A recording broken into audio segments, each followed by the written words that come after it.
তুমিকে please ক্ষমা করে দাও। আসলে তোমার কোনো দোষ নেই, সব আমার কপালে লেগেছিল।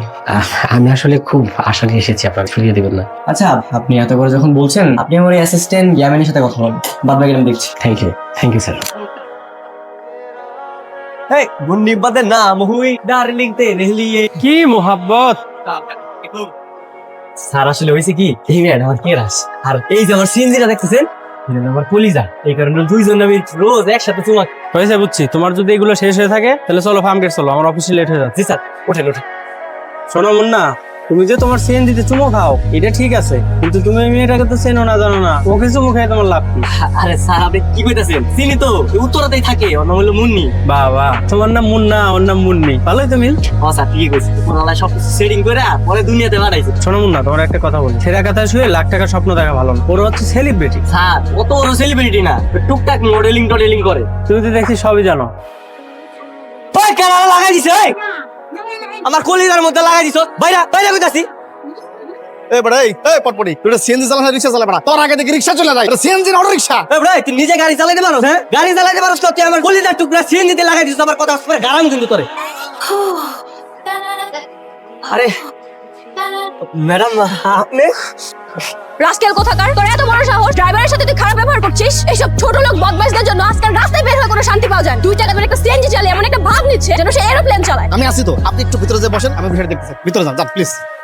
ওই মেয়ে কই যাস? হ্যাঁ, সেলিব্রিটি হয়ে গেছিস দেখা, তোকে চাইবো তাই কইবি? আমার সিএনজি কি গাড়ি না? হ্যাঁ, তুই আমার কলিজার টুকরা লাগা আবার বড় বড় কথা কস। হ্যাঁ, এই তুই কাল্লায় কথা কস। ম্যাডাম রে চিনোস তুই? চিনোস ম্যাডাম রে তুই? থাপ্পড়টা কামড়ে গরম করে ফেলাম তোরে। চিনি, খুব ভালো করে চিনি। 2 মিনিট আগেও হেল লেগে আমার পাহাড় সমান সম্মান ছিল, বুক ভরা ভালোবাসা ছিল। তার এই ব্যবহার দেখা সবকিছু আমি মাটির লগে মিলাই দিছি। ভালোবাসায় পোস্টার গুলা লাগাইছিলাম, তুই ভালোবাসার যোগ্য না। এই এই কই যাস? ভদ্রলোকের মতো আমার জরিমানা দিয়া যা, আমার সিএনজিতে লাগাইছিস না, টাকা দিয়া তারপরে যাবি। এই নে তো 2 টাকা করে সিএনজির ক্ষতিপূরণ। ভাই আমার অপমান করছে, আমার ছোট লোক কইছে, পরে আমি দেখে নিমু। আচ্ছা ঠিক আছে, সেটা দেখো, এখন চলো, আমার অফিসে লেট হয়ে যাচ্ছে। স্যার আমার মাথাটা হ্যাং হয়ে গেছে স্যার, আপনি অন্য একটা সিএনজি লিয়ে যান গা। তুমি কি করবা? স্যার আমি ওর প্রতিশোধ দিমু। ওই যেই বাসায় ভাড়া থাকে ওই বাসায় আমি ভাড়া নিয়ে আমি ওই জায়গায় থাকবো, আর আমি ডেলি বিরক্ত করবো। তুমি যতই বলো আমি কোনো সিএনজি ওয়ালাকে আমার বিল্ডিং এ ভাড়া দিব না, তুমি অন্য জায়গায় দেখো। কি হয়েছে? কে আসছে? আরে দেখো না, এই ছেলেটা আমাদের চিলেকোঠায় একটা ঘর আছে না, ঘরটাতে ভাড়া নিতে চাচ্ছে। স্যার আইসা বসছি। তুমি তো কিছু বুঝতে পারতেছো না, তোমার সারা জীবনের ভাবনা, তোমার তো কোনো টেনশন নাই। আমার গয়না লাগে, ফ্ল্যাট লাগে, গাড়ি লাগে, সব আমি দিব। তুমি খালি একটু চাইতে আসো, একটু আমি তোমার একটু আদর করে দিই। আরে না না, লোকজন দেখবে তো। সিএনজিতে করে প্রেম করলে কেউ দেখে না, কেউ বুঝে না। আচ্ছা তুমি ভিডিও করতেছো? এই ভিডিও আমি ভাইরাল করে দিই মিয়া। এই বুইড়া বয়স আপনি আকাম সাকাম করতেছেন, শরম লজ্জা নাই? মুখটা ফাটছে কি মন, তুমি একটু কথা বলো তো। তুমি আমি তুমি সেই বেয়াদব সিএনজি ওয়ালাটা না?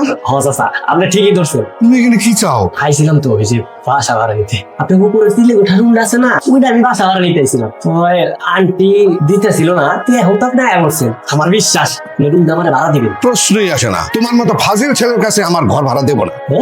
সত্যি দিতেছে? হ্যাঁ, 100% সত্যি। আপনি কি জানেন দিনের ভিডিওটা কিন্তু এখন আমি ডিলিট করে দিই। আন্টি জানো না কি করছো? আমি তো জাস্ট মস্করা করতেছিলাম। আন্টিকে টাকার কি প্রয়োজন? তোমার তো চিলেকোঠার রুমটা দরকার, যাও তোমাকে দিয়ে দিলাম। এখানে সিএনজি রেখেছে কে? এই সিএনজি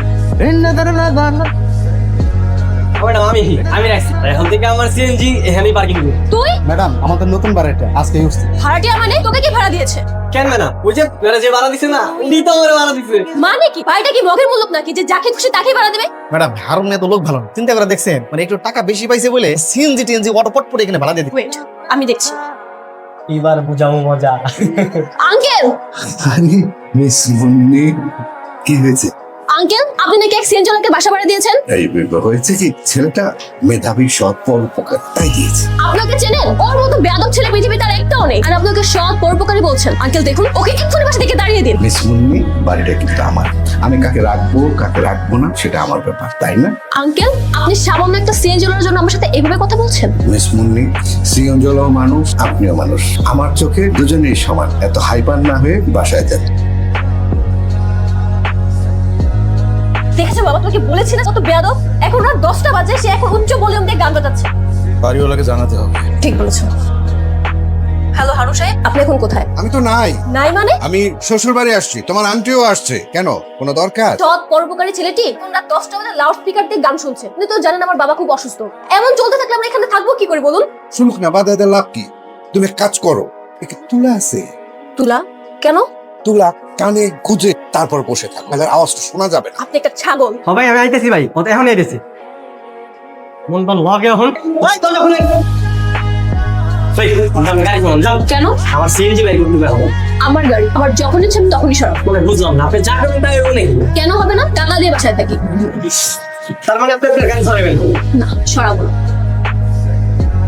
টাকা দিয়ে চলো। এখন তো যাওয়া যাবে না, মানে গাড়ির যে অবস্থায় গাড়ি নিয়ে বের হওয়া যাবে না। গাড়ির কি অবস্থা? ম্যাডাম ওই যে গ্লাসে ডিম ভাঙছে। ভর্তা এগুলো কি করেছে? কি আর করবে, এখানে ভাঙার মতো আর কেউ আছে না, ওই চালাক পড়ি গাড়ি ওয়াশ না করে বের হওয়া যাবে না। ও যেহেতু আমাদের গ্লাসে ডিম ভেঙেছে, তুমি ইট দিয়ে গ্লাস ভেঙে দাও। হ্যাঁ, এটা তো আমার বাহাতকা খেল ম্যাডাম, আপনি জানেন। ঠিক আছে, তাড়াতাড়ি চলে আসবে। জি ম্যাডাম। বলো আমাকে কি হয়েছে?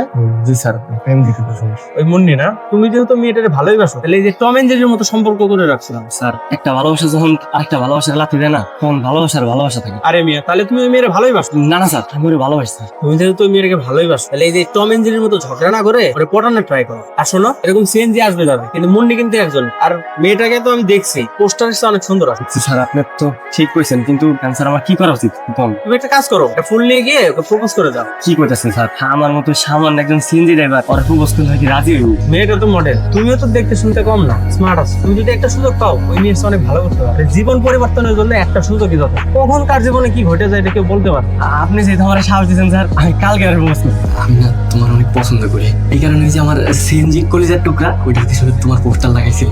কিন্তু ওই দিন তোমার গাড়ি আমার সিএনজিতে মাইরে দিছিল দেখা তোমার লগে একটু ভুল বুঝাবুঝি হয়ে গেছিল, একটু খারাপ ব্যবহার করে ফেলাইছি। এই জন্য তোমারে সরি কইতে চাইছি। আমরা কি বন্ধু হইতে পারি না?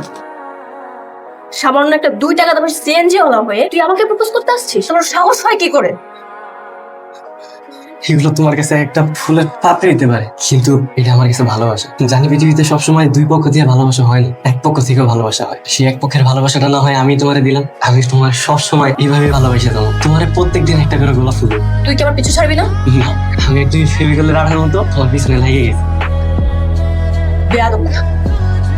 আচ্ছা দাঁড়াও, একটু শিডিউলটা দেখতে হবে। তোমার নেক্সট শুট হচ্ছে 25 তারিখ, কিন্তু মনে একটা ঝামেলা হয়ে গেল। যাবো। কি ঝামেলা ভাইয়া? ঝামেলাটা হচ্ছে আমাদের কোম্পানি থেকে, মানে তোমার সাথে একটা ছেলে মডেল দিতে বলতেছে। হ্যাঁ, তাহলে খুঁজুন। ছেলে মডেলের কি অভাব আছে নাকি? না, ছেলে মডেল হলে তো সমস্যা ছিল না, সমস্যাটা হচ্ছে যে একদম ফ্রেশ মডেল, দেখতে হ্যান্ডসাম হতে হবে, তোমার সাথে মানাবে, মানে নতুন মুখ। মনি, এই যে তোমার আজকের গোলাপ। কি ব্যাপার? তুই আবার আমার সেটে চলে আসছিস? প্রশাসনের কে আছো? ওকে এক্ষুনি এখান থেকে বের করে দাও। মনি প্লিজ তুমি থামো, আমি দেখছি বিষয়টা। এই ছেলে আমার দিকে তাকাও, এদিকে ঘুরো তো, আর একটু একটু একটু ফেসটা একটু নিচে নামাও, ডাউন ডাউন ডাউন। বাহ, আমি পেয়ে গেছি মুন্নি, আমাদের মডেল আমি পেয়ে গেছি। মুন্নি, বলেছিলাম না আমাদের মডেল লাগবে, এই সেই মডেল, তোমার সাথে মানাবে ভালো। মানে? আরে তোমাকে বলেছিলাম না, কোম্পানি থেকে বলেছে একটা নিউ মডেল, নতুন মুখ, এই সেই নতুন মুখ। ভাই আপনি কি পাগল হয়েছেন? ওর মতো ছোট লোকের সাথে আমি ফটোশুট করব? কখনোই না। মুন্নি, এই মুন্নি, মুন্নি, মুন্নি, এই কি নাম তোমার? স্যার মুন্না। মুন্না, নামটা সুন্দর আছে। আচ্ছা শোনো, আমার একজন নতুন মডেল লাগবে। নতুন মডেল হিসেবে মুন্নির সাথে তোমাকে দুর্দান্ত মানাবে। কিন্তু বিষয় হচ্ছে মুন্নি তো তোমার সাথে করতে রাজি হচ্ছে না। তুমি যদি মুন্নিকে কোনো মতো ম্যানেজ করতে পারো, আমি তোমাকে মডেল বানিয়ে দেবো। স্যার এগুলো কি হইতেছে? হ্যাঁ, আমার দেখে এইসব হইব না। আরে পাগল, আমি কে? আমি একজন ডিরেক্টর। এই যে ডিরেক্টরের চোখ যেটা দেখে সেটা কখনো ভুল দেখে না। তুমি পারবে, ঠিক আছে? তো ম্যানেজ করে ফেলবা। জি স্যার।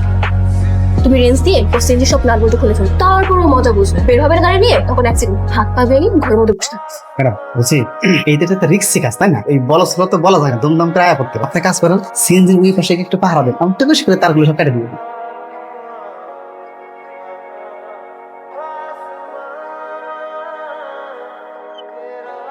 কি ব্যাপার, এত রাইট আমার সিএনজির সামনে কি করতেছে? এমনি একটু হাঁটাহাঁটি করছিলাম আর কি। আমি আসলে অনেক সরি, বুঝছেন? এই কদিন আপনার সাথে অনেক বেশি অন্যায় করে ফেলেছি, আর এই সপ্তাহে বাসাটাও ছেড়ে দিছি। আশা করি আপনার আর কোনো সমস্যা হবে না, নেন আমার দেখবেন না। হ্যাঁ ভালো তো, ভালো, ঠিক আছে।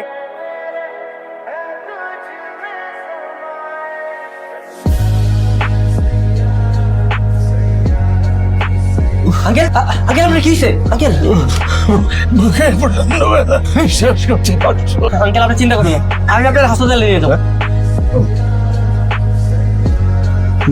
ম্যাডাম একটা ঝামেলা হয়ে গেছে। ঝামেলা কি ঝামেলা? ম্যাডাম আপনার বাবা স্ট্রোক করছে। কি? জি ম্যাডাম, আপনাকে অনেকবার ফোন দিয়েছিল কিন্তু আপনাকে এটাকে পাইনি। তাড়াতাড়ি গাড়ি বের করো, এখনই হাসপাতালে যাবো। জি আপনার এখন ঠিকঠাক আছে, আপনার ফেরাবেন, ঠিক আছে? আমি মাস্কটা খুলে দিচ্ছি, ঠিক আছে? বাবা, বাবা তুমি ঠিক আছো তো বাবা? আমি ঠিক আছে, কিন্তু ওই যে ছেলেটা আমাকে এখানে নিয়ে এসেছে ওর অবস্থা ভালো না। কি বলছো বাবা? ওর কি হয়েছে? অ্যাক্সিডেন্ট হয়েছে, আমি বেঁচে গেল, মুন্না একজন খুবই খারাপ অবস্থা জানিস। ও এখন কোথায় আছে বাবা? মুন্না, মুন্না, এমন না, এই আমি কি করলাম? আমার সামান্য একটা ভুলের জন্য আজকে এত বড় একটা অ্যাক্সিডেন্ট ঘটেছে। আমি যার ক্ষতি করতে চাইলাম সে আমার উপকার করলো, আমার বাবাকে হাসপাতালে নিয়ে আসলো, এখন সে মৃত্যুর সাথে পাঞ্জা লড়ছে। আমি নিজেকে কি করে ক্ষমা করব? মুন্না, এই মুন্না, মুন্না তুমি ঠিক আছো তো মুন্না? আসলে আই এম সরি, আমি একদমই বুঝতে পারিনি আমার একটা ভুলের জন্য এত বড় দুর্ঘটনা ঘটবে। আজকে যদি আমি তোমার সিএনজি তারটা না কাটতাম তাহলে হয়তো আজকে তোমার এই অবস্থা হতো না। আমি তোমার এত বড় ক্ষতি করতে চাইলাম, তুমি কিনা আমার বাবাকে বাঁচালে। তুমি আসলে অনেক বড় মনের একটা মানুষ, তুমি আমাকে প্লিজ ক্ষমা করে দাও। আসলে তোমার কোনো দোষ নাই, সব আমার কপালে লেগেছিল। আসলে আসলে আমি ভুলে গিয়েছিলাম যে রাগ, অভিমান, এগো কখনো মানুষের জীবনে ভালো কিছু বয়ে আনতে পারে না। না, তুমি আমাকে কথা দাও যে আজকের পর থেকে আমরা বন্ধু হয়ে থাকবো, একে অপরের পাশে থাকবো। তুমি আমার উপর আর প্লিজ রাগ করে থেকো না। আচ্ছা ঠিক আছে, কথা দিলাম। হিরো কেমন আছেন? এই তো ভাই ভালো। আমি আসলে যে কোম্পানির প্রোডাক্ট নিয়ে কাজ করি, তো ওই কোম্পানি চাচ্ছিল যে ওই প্রোডাক্টের ব্র্যান্ড অ্যাম্বাসেডর আপনাকে করার জন্য, আপনার কোনো আপত্তি না থাকে। আসলে হয়েছে কি, এবছর অলরেডি 10টা কোম্পানি অ্যাম্বাসেডর হয়ে গেছে, তো আর কোনো অপশন নেই। আমি আসলে খুব আশা নিয়ে এসেছি, আপনাকে ফিরিয়ে দেবেন না? আচ্ছা আপনি এত করে যখন বলছেন, আপনি আমার অ্যাসিস্ট্যান্ট ইয়ামিনের সাথে কথা বলুন, বাদ বাকি আমি দেখছি। Thank you sir. ভাই আমার ডিরেক্টরের ডেট একটু দেখুন। আচ্ছা ঠিক আছে, দেখ, সমস্যা নেই। ভিতরে আসবো। আরে ভাইয়া, আসসালামু আলাইকুম ভাইয়া, আসেন বসেন। আসসালামু আলাইকুম ভাইয়া, কেমন আছেন? তোমরা কেমন আছো? তোমরা তো অনেক ব্যস্ত সময় পার করছো। আচ্ছা মুন্না, আমি আসলে যে জন্য আসি আর কি, আমি একটি টেলিভিশনের জন্য গল্প লিখেছি। গল্পটা লেখার সময় তোমাদের দুজনকে মাথায় নিয়ে আমি লিখি। আমি চাই যে এই গল্পটা তোমরা দুজন কাজ করো। আরে ভাইয়া আপনি কি বলছেন? হ্যাঁ আপনি আসছেন এরই তো অনেক কিছু, আপনার যখন ভালো লাগে, যেই ডেটটা ভালো লাগে সেটাই লক করে। তুমি কিন্তু একদমই বদলা। ভাইয়া কি যে বলছেন, তো দূর তো আপনার মাধ্যমে আসলাম। শুনে খুশি হলাম। আচ্ছা শোনো, আমার একটু তাড়া আছে, তোমাদের ডিরেক্টর কোথায় শর্ট নিবে, তোমাদের জন্য ওয়েট করছে। নেক্সট কথা কিন্তু ফোনে হবে, ঠিক আছে? জি ভাই অবশ্যই। আসি তাহলে, ভালো থেকো।